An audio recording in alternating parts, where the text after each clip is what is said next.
sensitive nnyo naddala ku mafuta ag'ebidomola. Tubadde tubagamba mufube nnyo okulaba nga mufuna amafuta ku Shell oba ku Total. Naye gano amafuta ge mugenda mugulirira mu bulobo agasinga gabaamu ebicaafu. Ekyuma ekyo kirina ekintu ekitibwa nozo. Abamanyi ku by'emmotoka mumanyi nozo y'emu egula miliyoni 6 bwefa emu. Ate kirina nozo nga 12. Kakati ogenda okuteebereza nga zifudde disitulikiti yakuba tesobola kukidaabiriza. Ekirungi era tukibagambye biri ku waranti ya mwaka gumu kasita oba ng'okikozesezza bulungi. Njagala okutwala omukisa guno okusiima pulezidenti waffe Yoweri Kaguta Museveni olw'okulaba nga yakola kyonna ekisoboka okufuna ssente eziwera biliyoni 34 ezaleese ebyuma bino ebya disitulikiti empya 14 ezibadde tezinafuna mashina. Era tusuubira nti disitulikiti zino ezifunye ebyuma bino olwaleero zigenda kubikozesa okulaba nga bakola ekyo kyennyini. Njagala era okwongera okusiima Genero Katumba Wamala jjajja wange olw'okuba nga yeekulembedde minisitule eno bulungi ne baba nga basobodde okukozesa ssente zino kyezaalina okukola. So jjajja kuyozaayoza ne banno bonna b'okola nabo mu minisitule mukulu Musa Echweru ne Fred Byamukama. Njagala okusiima aba technical people olw'okuba tutuuse wano wetuli. Disitulikiti ezifunye ebyuma bino byonna tuzoogedde saagala kuziddamu, naye tusaba ebyuma bino bikole omulimu gwennyini.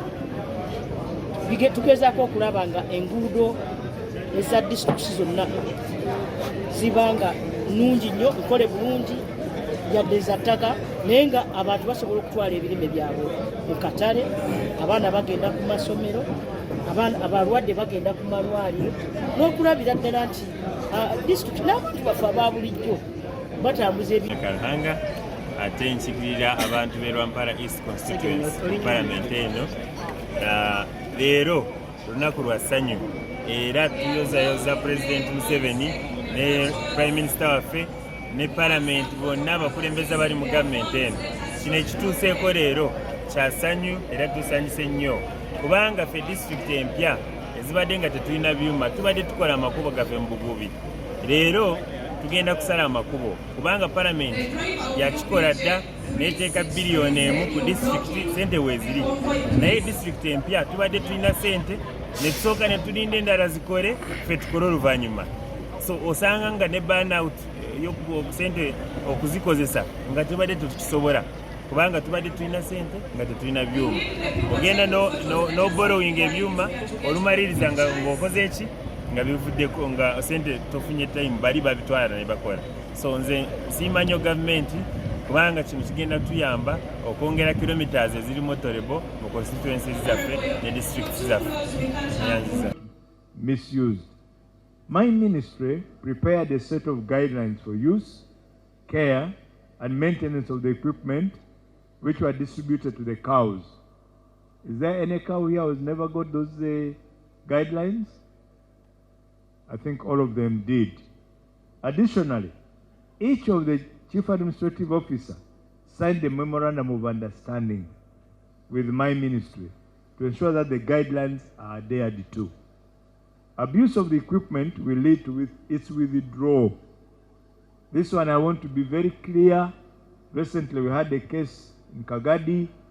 The Honorable MP called me, said, no, you are going to cause us problems. I said, yes, but you failed to look after this equipment because it was tracked and found in somebody's farm, not on the road.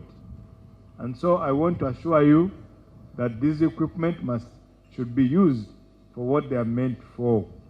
If there is any abuse, we shall move in very fast and withdraw the equipment. Together, let us embark on this journey with determination, optimism, and a shared vision of the nation united by progress and prosperity.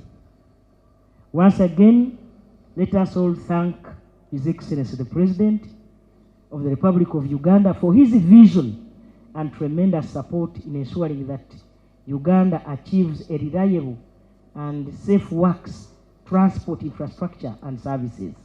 And everybody present, today is the day. Let me take this honor and privilege on behalf of the President, the government of Uganda, to officially launch this is a motor grader, a wheel loader, to launch the wheel loader, the grader, and every equipment that is here to go to Bugweri and all the new districts for God and my country. Tambula driver, take a momuliro. Tambula, paka Bugweri. Bugweri, oh yeah. That goes to Bugweri now.